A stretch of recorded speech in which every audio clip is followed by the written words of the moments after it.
something that got me very into the Ron Paul movement, and going from there was his stance on foreign policy. And for me, learning about, it was a watershed moment to learn about what libertarians really think about foreign policy. And even many libertarians feel about, borders, some feel about open borders and so forth, or more open borders. That message of peace and trading and not acting in the world, but non-interventionism, especially militarily.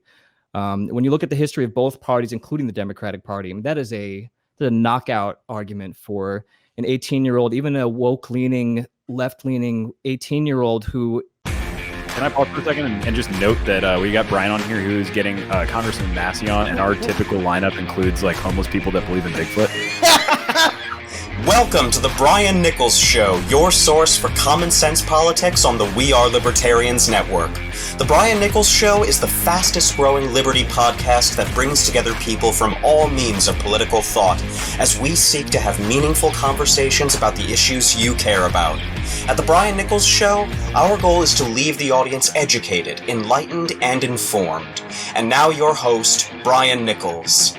Well, happy Friday there, folks. Brian Nichols here on The Brian Nichols Show. Thank you for joining us on today's fun-filled episode. And today we are talking about songwriting. I am joined by musician Wesley David, and we are discussing how songwriting is something that we libertarians, or folks in the greater political world, can learn from. How can songwriting help us sell liberty? Well, I was so thankful to have Wes on the show because he dug into that and more. So with that being said, on to the show. Wes David here on the Brian Nichols Show. What is up, Brian? Not much, man. Thank you so much for joining the program. How are things over in your neck of the woods? Can't complain, man. It's sunny and 67 here in Long Beach, California, so not too bad. Rub it in. Yeah, we have, not so sunny, okay, let's be real. It's gray, overcast, just got done with like back-to-back thunderstorms here in the armpit of liberty that is Philadelphia. And I can, I think, confidently say that after the past year and a half I've had to deal with of just insane city government. So I'm sorry to those Philadelphians who maybe felt a little offended by that. But hey, I too am a Philadelphian, so I think I can say that. But hey, sunny skies, 67 degrees. Yeah, while you're rubbing it in our face out there in California, I know it is California. So I mean, you have your cross to bear as well, having out there.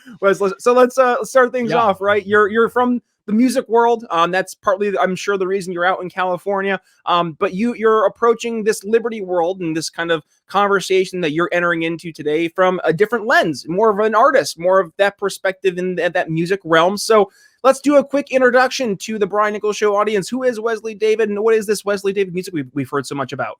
Hello, Brian Nichols Show audience. Yeah, that's thanks for having me on. Yeah, I'm a lifelong songwriter and musician. I went to school for music, actually in Massachusetts, and I grew up in New Jersey. Then we moved to Pennsylvania. I went to high school in Pennsylvania, not too far from you, actually, there, Brian. And then I made my way eventually westward to play, do piano work, piano bar entertainment, and dueling pianos, other kind of entertainment, actually in Arizona and Phoenix and in Vegas. And then eventually made my way out to LA, where I'm doing some of that stuff and also original music and other things in the music industry. Nice. That is my wow. history. I mean, so you dueling pianos. I play piano as well. So I mean, I'm not nice. I'm not to the extent though that I'd be confident to just be like, yeah, let's go out and just do dueling pianos. Name a song, play it like a jukebox. Like, I don't know. Well, let me get my phone out and see if I can pull it up. But I mean, that takes a lot. I don't think your average person can appreciate just the skill set that requires, because you have to be pretty much ready for anything. I mean, you could be going from something as, mainstream as play Billy Joel's Piano Man to like go play Bruce Hornsby's, The Way It Is. Oh, and yeah. it's right. Yeah. Exactly. Like you can go into such a diverse, different, genre from just whatever the audience wants. And that's, I think, very interesting in terms of the way it does correlate into the world of politics, because, and how about this for a segue, huh? Libertarians don't listen to the audience. We don't know how to play the songs. We don't know how to play dueling pianos, right? We can't be there to sit and know, okay, we have to be able to play Piano Man for that crowd, but also to be able to play the more intricate Bruce Hornsby and the Range. So how have you been able to, throughout your music career, kind of bring that knowing of what speaks to an audience in terms of politics, what speaks to people from a political perspective?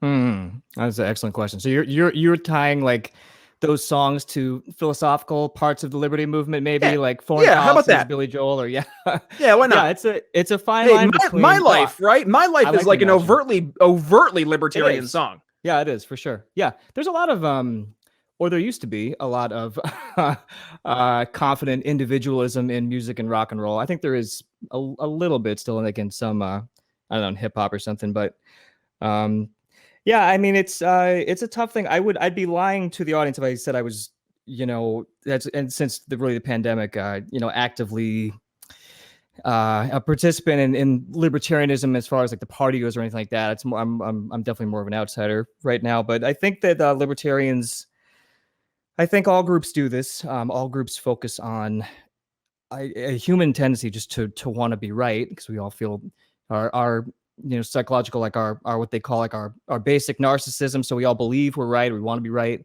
and we let our groups, either our immediate groups or our tribe, reinforce that sense of rightness, which is great for feeling validated when you need that, but it's very bad for being flexible with a message. I was listening to the one you just did with Angela McArdle about just that, as far as trying to find sort of a flexibility between, focusing on, I think, the broad appeals of the liberty movement and of libertarianism, which are, I think, very broadly appealing, even to younger folks, Gen Z and what have you. Yeah. And how to find maybe a comfortable point there where we stay out of the weeds, or let the, those of us who feel like we want to get into the intellectual weeds of libertarianism or what have you, or like Mises or Hayek, that's fine. But the broad points, I would say, are more important, and finding a way to broaden that message would be a viable path forward for the party. If the party wants to, I'm not involved with the party. I'm a spectator at this point, but just like if the party is really interested in getting above that 1 or 2%, and has a serious intention about being a third party player at the national stage and not just an ideological contributor to the discourse, it's definitely a rich area to mine, try to get into and figure out. Super important right there. Like, to know what the role of the party is too. Right. And I think we've seen more and more over the past few years that there has been a kind of come to understanding that if you are in the Libertarian Party exclusively to be kind of philosophical, education oriented, which is not that's not saying that should not be a priority, but it shouldn't be the priority of a political party. That's not the political party's job. It is not the Republican Party's job to educate voters about Republican policy or conservative policy ideas. That's not the job of the Democratic Party in terms of educating policy prescriptions to voters. That's why you have think tanks. That's why you have grassroots organizers. That's why you have those different tools, those different resources out there. And I think right there, maybe Wesley, and it kind of goes hand in hand with this notion. It almost goes against the libertarian idea of we understand that in the marketplace, when you're able to work with each other and you're able to do, the things that you do best, the best version of it you can, and somebody else can do the best version of whatever they do, the best version they can. And then in that marketplace of ideas or in the marketplace of true goods or services, those, mutually beneficial relationships and exchanges of goods and services and ideas will help raise up all tides. But when you look at the libertarian movement, we think we can do everything, that we can be, okay, I'm going to be the best salesperson. I'm going to be the best marketer. I'm going to be the best engineer. I'm going to be the best, organizer. I'm going to be the best policy prescriber. Like, it's like, no, that you don't have to do that, nor should you, because at that point, you're just going to be spinning your wheels. And I think maybe that just taking a bite of humble pie and understanding that we don't have to be the best in everything across the board would actually be very beneficial to us in helping us move forward as a movement by and large. Yeah, boy, that's very well said. Yeah, I agree. I think that I think I'm not qualified to talk about what the party's doing, because I don't really know. But I've been to enough events back in the day, and also like meetup events just for folks who share the same kind of basic ideology that messaging, unfortunately, in the day and age we're living in is almost everything. And Yes. we could probably go down a rabbit hole about symbolism being also very important, unfortunately. Maybe the most important thing right now in the social media landscape. So finding the right mix of messaging and symbolism to appeal to a broad, and I would also say younger demographic would be pretty important, just as a from the outside looking in at the liberty movement. Yeah, younger demographic. I'm writing that down because you've brought that up twice now, and I think there's a reason for it, right? Because and hear me out, because I agree 1,000,000%. Gen Z is overtly libertarian, small L libertarian in just who they are as a generation. They are super individualistic. They hate the idea of the NPC, like I am one of many. Like they super want individualism. They super appreciate being, who they are and expressing themselves. They're also super cause driven, and they hear the moral ideas that libertarianism truly is built on, not hurting people and not taking people's stuff. And they understand, I think, do appreciate and empathize with those ideas. And also, by the way, they grew up in a world where the base technology is a smartphone, which is basically a supercomputer at the tip of their fingers, and they can research. Yeah, and they can research everything. I mean, in a world where we were so accustomed to going outside and saying taxi, right, to get a car, to like, hey, let me look as I'm sitting down at dinner still, and I know I'm wrapping up my dinner. Right here in the 30s, printed out MapQuest directions like every time you had to go somewhere. But think about it. Now we can sit there. It's like, I'm finishing dinner in 15 minutes. I can schedule a ride from this little device. It's unbelievable. And it's going to pick me up at my restaurant and bring me home. Yeah. And all I have to do is push a button. And that's now the status quo. That's who we're talking to. So what is it from your perspective? Because that's how I viewed Gen Z, and that's how I viewed reaching out to the younger generation. What is it that you're seeing in the younger generation as, appealing to this liberty sentiment? You're asking me really good questions that I wish if I was an academic, or if I had more data, I feel like I'm almost unprepared to give a qualified opinion about it. But from a Twitter standpoint or social media, just checking out what is or TikTok, what's kind of the seemingly the norm. I mean, I think what you brought up as far as activism, Gen Z caring about causes. Now that can also go somewhat against, almost unfortunately, the direction of mainstream libertarianism. Like if we get into woke culture, or trying to use communal power versus social media to achieve an aim, whether or not the ethics of that are very certain. But I think there's a lot in libertarianism that should appeal broadly to Gen Z. I mean, for me, something that got me very into the Ron Paul movement and going from there was his stance on foreign policy. And for me, learning about, it was a watershed moment to learn about what libertarians really think about foreign policy. And even many libertarians feel about, borders, some feel about open borders and so forth, or more open borders. That message of peace and trading and not acting in the world, but non-interventionism, especially militarily.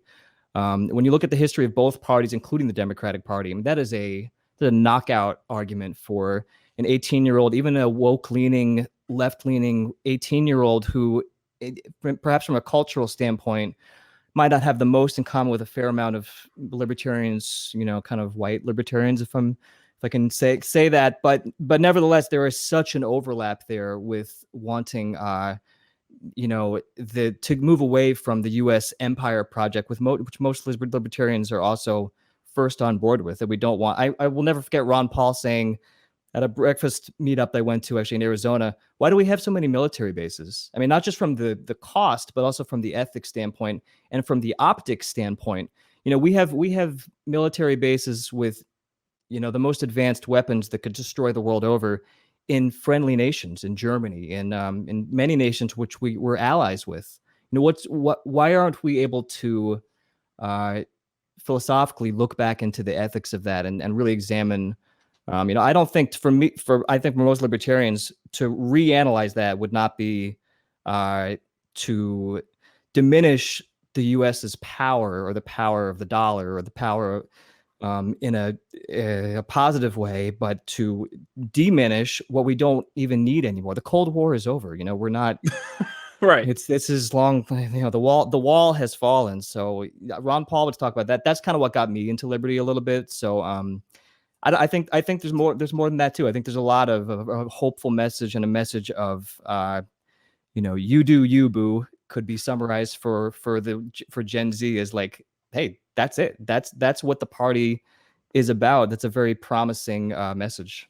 And hope and promising, painting the better future. I hear painting a better future. Right. That's the the overlaying of what we do in sales, and that's what we need to apply to the greater liberty world. I think as we move forward, and this has been why I did a complete 180 back in August of 2020 for the show. I said this has to be the approach going forward, because otherwise we're just going to be spinning our wheels talking about these ideas. I mean, I've always said that I want to talk about the issues that people cared about, but I never really understood why I was doing that. And then I realized it's because when you talk about the issues that people care about, they're going to be more engaged. They're going to want to learn more. Exactly. And that's a great opportunity for me to say, hey, while I have you here, come here. I have a great, here's Bill. Bill's great at telling you about other things in liberty and other questions you might have in terms of, you know, how this, this philosophy on what I just helped supply or apply to, here's the problem you presented, right?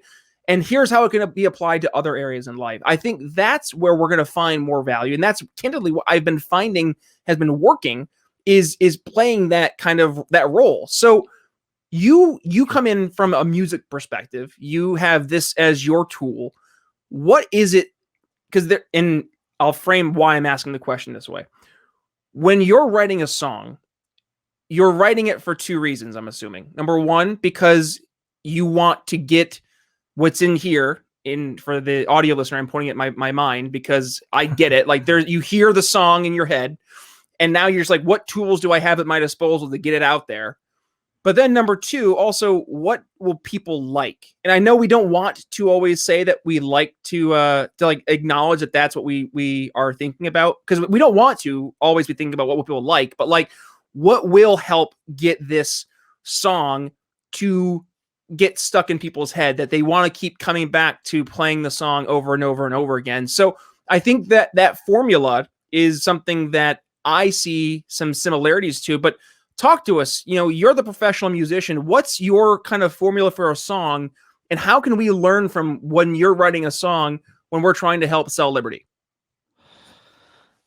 Man, yeah, no, that's a timeless tension in music and arts between doing the most authentic and creative thing for you, and then also the thing having it in the back of your mind, you know, what is accessible to the most amount of people. And it depends on your audience, of course, depends on your genre if we're talking about music. But I think finding a way to resolve that tension is probably, if we're tying it back to libertarianism, is probably the biggest thing. You know, staying true to the roots of the ideas and the philosophy, which has a proud tradition since offshoots of Adam Smith and John Stuart Mill, and eventually to the modern guys. But the core of that, and then finding the way also to make it the 3-minute or now 2.5 minute workout playlist ready song that somebody can pop on and get value from.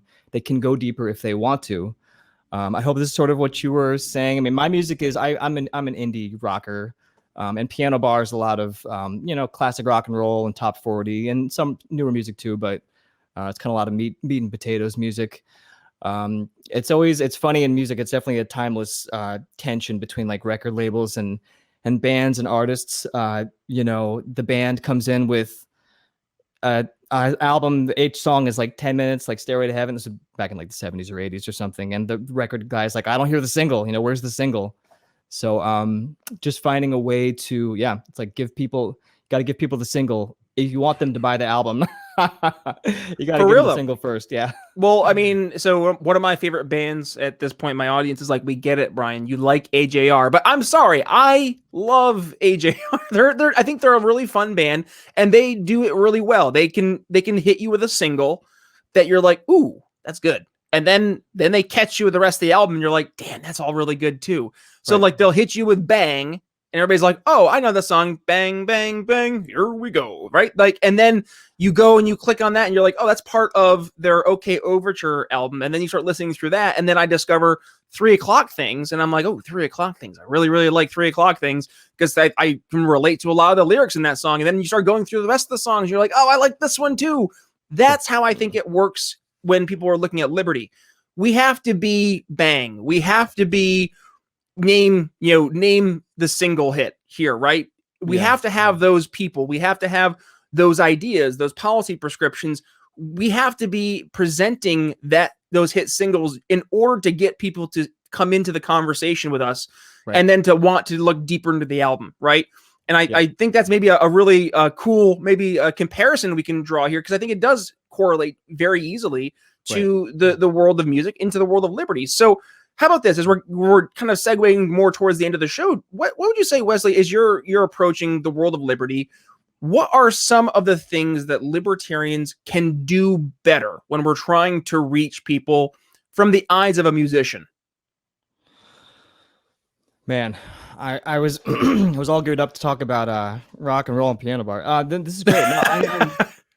No, if I could answer that by giving a little personal anecdote of how I came to this in the first place. I grew up in a very extreme religion, actually, a very extreme religious upbringing, which I later left. Actually, I would also be a left-leaning libertarian. I think the nice part about libertarianism also is that one can be, there's a shrinking middle, unfortunately, but one can be sort of in the center or right-leaning or a little bit left-leaning, and still subscribe to the core ideas about libertarianism. And maybe that is also a kind of a good selling point in the sense that, I mean, yeah, Gen Z, I think arguably definitely craves that. I think they talk a good game. I'm not sure if they walk the walk, but they talk a good game about wanting the freedom and individuality. In fact, we could probably go down a rabbit hole about social media and Gen Z and collectivism if we had time, but so I'm not so sure they always walk what they talk, but they do talk about it. So yeah, I mean, but the ability for I think the core libertarian ideas to go beyond that, it has to be right versus left, and that somehow we have managed to, I'm not sure if this is answering your question, somehow we have managed to politicize everything and have a moral panic about absolutely everything in our society, including masks and what we've just seen with the pandemic. And everything now must be politicized. Everything has to be right versus left. You wonder if this is not already unsustainable, but going to be unsustainable as the younger generation eventually gets into seats of power. And when one day, it's a terrifying thought for the audience, I know, but one day, 20 years from now, when 15-year-olds or 18-year-olds are all occupying more seats of power in Congress and local districts, that will it be sustainable for everything that comes up to be a moral panic about every issue is an outrage to 11? Or do we want a world, in fact, which is more pluralistic and more you do you, boo, you do your thing? To me, that's the essence. Democrats will say that's the essence of liberalism. I think it's a worthy debate, but I do think that's the real ideological standout point of libertarianism, which has a broad appeal, if this is answering your question at all, to folks who lean a little bit one way or lean a little bit the other way. Yeah, no. So that's why I asked the question the way I did, because I wanted to kind of just get your broad perspective, because here's part of sales and marketing. Who you think your target market is and who your ideal buyer persona is, right, isn't necessarily your effective target market or buyer persona. Here's a really great anecdote. I've been reading a really great book with my marketing guy, Chris Goizetta. It's the 5-Step Undefeated Marketing System by Phillip Stutz. And in that book, he tells a story about how he was working with this one company. And the company, I forget what they sold, but they were overtly leaning towards, I think it was like middle-aged women. They thought that was their target market. And as such, they were advertising predominantly on, I believe it was on Facebook. So they were going to go and spend, I think it was like 15 some odd $million on this massive marketing advertising campaign. And they hired Phillip Stutz campaign or team, and you're like, here's what we want to do for the campaign. And he's like, well, why are you putting all your money in on Facebook? And they're like, well, that's where our customer base is. He's like, well, are you sure? I'm like, well, yeah. So he's like, well, let's actually dig into it. So they do a massive data dig into who their actual customers were. And here's what they found. Not only was their customer not who they thought their customer was, it was not the middle-aged mom, but rather it was a younger customer. And here's the best part. Where they are finding the company the most was on Pinterest, not on Facebook, right? So if they had just gone in all 100% in this Facebook marketing approach to the people they thought that they were trying to reach, they would have not seen the return on investment had they focused on who they actually were best suited to be offering their product to and where they were entering the conversation. In this case, it was in Pinterest. So I think there's a lot that libertarians can also extrapolate from that in understanding that where we think we're entering the conversation on what we think is important from an idea standpoint, that's not exactly what the people we're trying to reach or the people that we're trying to resonate with, that's not maybe their top of mind issue. And I think that does, very, very much so correlate. Yeah, no, that's really well said. The market research standpoint. I'm not involved. I part of me wants to one day, but I'm not involved at the level of the party. So I'm not sure I'm sure they have people who do the research. Actually, I enjoyed listening to you spoke with Angela McCardle, and she was touching on the same thing, that it really is all about that research. You might find some surprising answers, but I keep coming back to that. I think there's a lot in the liberty movement. We're talking about messaging. Optics also matters, so it's an easy criticism to throw at the party, but the need for leadership, at all levels, but every once in 4 years, if we're going to keep trotting out a candidate to, if not outright right now, win the presidency, at least have a very meaningful contribution to the discourse, finding maybe even a new generation of leaders who can see the movement and understand the intellectual roots of it, but also find a way to translate it to a broader, and also, frankly, yes, younger demographic, I think would be important. I voted for, I'll proudly tote my card here. I voted for Joe Jorgensen. Woo! And yeah, that's right. Yeah, I was probably the only one here, my local little, voting booth. Joe is great. No complaints about Joe, or for me, Gary Johnson, or the guy who, my guy who brought me into this all in the first place was Ron Paul. And then the surrounding, kind of the figures that Ron Paul talks about a lot as far as the core kind of ideas of the movement. But yeah, finding the messaging, the market research, and then also, if possible, finding leadership that can have that broad appeal. I think it would be a question of how serious is the party about going beyond just being kind of a gadfly, like Socrates' gadfly, stinging people with information, or how serious is the party about really taking that next step towards who knows, maybe one day in our lifetime winning at the very highest national level. Wouldn't that be nice? It would be How great. about this, for something entirely different, because you are a musician? Let's go through some of your least favorite songs to perform, and most favorite songs to perform. Okay, least favorite, most favorite. Boy, least favorite. You get a lot of requests these days for like Baby Shark and stuff like that. Whenever there's like a meme song or a YouTube sensation song, Gangnam Style. Whenever some back there's Macarena back then. Whenever like a big enough YouTube song catches fire, you'll just be flooded with Cardi B, which will get us fired as good white piano players can't really play some Cardi B at most piano bars, but it comes up because that's what young people are listening to. So probably my least favorite, some of that stuff. Most favorite, I grew up with classic rock and a lot of 90s alternatives. So I'm in my 30s. I love 90s, anything 90s pop, rock, the old school hip hop. Love R&B. 90s I love to play. And I have a few pet favorite songs I always play at a piano bar. Frankie Valli, Can't Take My Eyes Off You. Classic. Love it. I don't get tired of playing Don't Stop Believing. A lot of piano bar players do. I don't get tired of it because I enjoy the challenge as a vocalist to try to do an okay job of it. And then it's fun. It is fun to get the crowd, like those few big songs. If you go to a piano bar, like Sweet Come on, Caroline, Eileen. yeah, Sweet Caroline. Come on, yeah. it's high, man. You play piano. That's a tough song to sing. Yeah. Yeah. Those big hits. I mean, I'm tired of playing piano, man. If I'm being honest, most Billy and Elton, I'm pretty tired of. But otherwise, the big songs, it's fun because the crowd gets into it and their energy picks you up. So. It's got to be exciting too to get back to normal kind of ish life. I'm assuming soon, right? We've gotten a lot more bookings. That's been great. I'm actually about to. I'm doing my original music project, which again is somewhere cross between classic rock and 90s alternative indie stuff. So if anyone's interested, they can check out my Spotify. It's Wesley David. But yeah, I've had a little career in dueling piano. So if anything, I'm sort of the pandemic was an opportunity for me to reset a lot of personal priorities. I wrote this album called Never Late Than Better, and I'm going to go tour it, for lack of a better word, some open mic touring, and go from there. But yeah, overall, as far as just opportunities for music and for the arts and the entertainment sector, it is wonderful finally that it's coming back online for sure.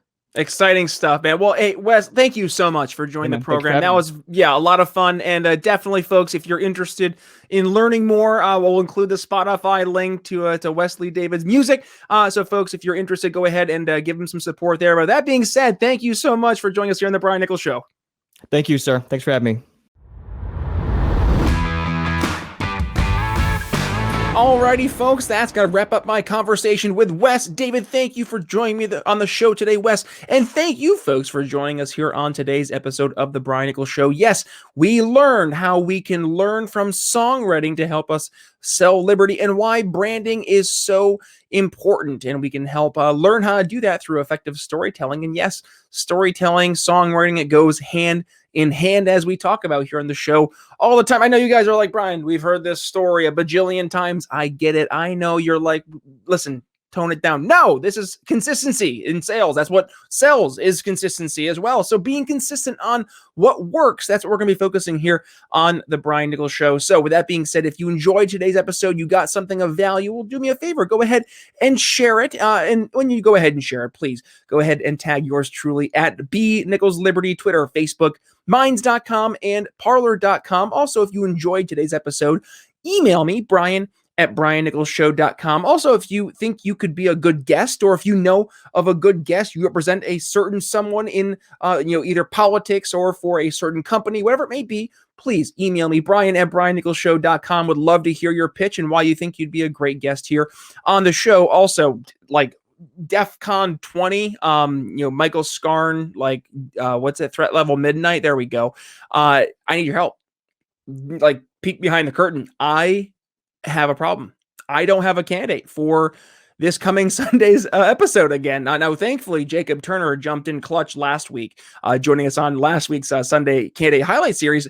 Don't have a candidate again. So I need your help. If you represent a candidate who is running for office, who is a pro-liberty candidate, doesn't have to be a libertarian, doesn't have to be a Republican. Heck, I'll even take a Democrat. If they are a pro-liberty candidate, come on the show. I'm happy to have the conversation and raise up your campaign. So email me, Brian at briannicholsshow.com. I want to hear your story, your message. And hey, if there's areas we disagree, we'll talk about that. But I want to hear what issues you're hearing in your area and how you're seeing your message resonating with voters. Is it resonating? And if not, maybe we can have a conversation to learn how we can effectively help you communicate the ideas of liberty to your area. So again, email me, Brian at briannicholsshow.com. So with that being said, what's happening on Sunday? I don't know. Well, if I can get a candidate between now and Sunday. So if you are able to get on the show on Saturday morning, email me, please. Again, Brian at briannicholsshow.com. I will record with you early. But if not, I have a couple of episodes in the bank, ranging from, I'm not going to tell you who they are because, well, fine, here. Pull it up here for you guys. You're not going to see it, but you're going to hear it. So we had a couple of conversations in the bank.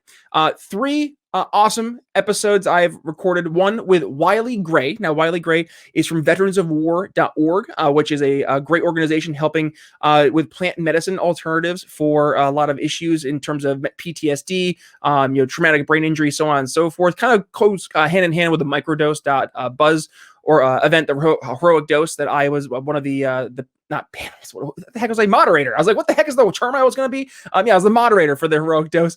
So discuss that and how plant-based medicines, in this case, ayahuasca, is helping with healing a lot of these issues that a lot of veterans particularly have been dealing with. I had a conversation with Jess Mears, yes, the amazing Jess Mears, who does everything Liberty, it seems, and talked about Clubhouse. Yes, you've probably heard of Clubhouse, and we dug into the value of Clubhouse and how she's been using it to help not only network, but have really interesting conversations with some pretty interesting people. And I had an awesome conversation with the gents over at Follow the Science on lockdowns and liberty.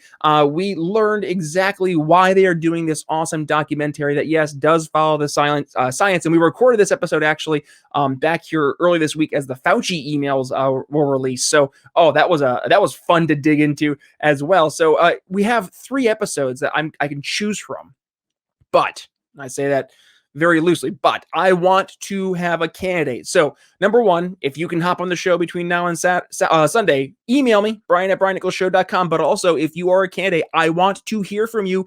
I need to get some candidates having some conversations with me so I can get your episodes ready to rock and roll for a Sunday candidate highlight series. So again, email me, brian@briannicholsshow.com. Also, folks, if you enjoyed the program today, I would love to hear about it, and go over to briannicholsshow.com and head up to the top of the page. You'll see right at the very top, it says reviews. Yeah, click that.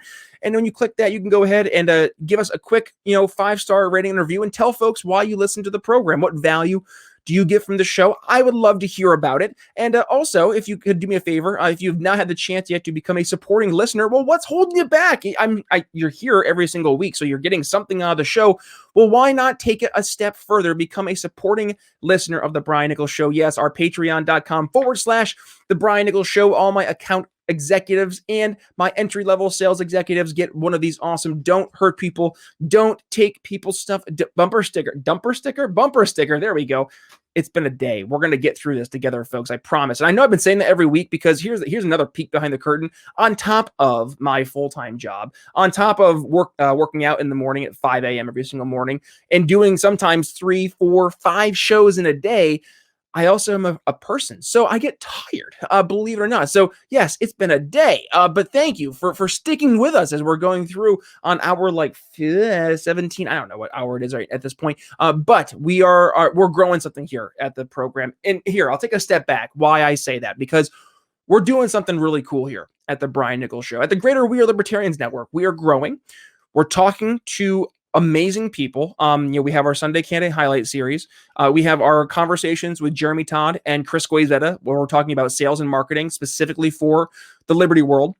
We're having conversations with people who are Liberty curious, and maybe they're not in the Liberty curious state of mind, but they are just aware that something's not right. We're having conversations with them and answering their questions, showing how to sell Liberty. And then we're having conversations with noted experts, C-level executives, or economists, politicians, elected officials, and more. And it's exciting to know that you are a part of this.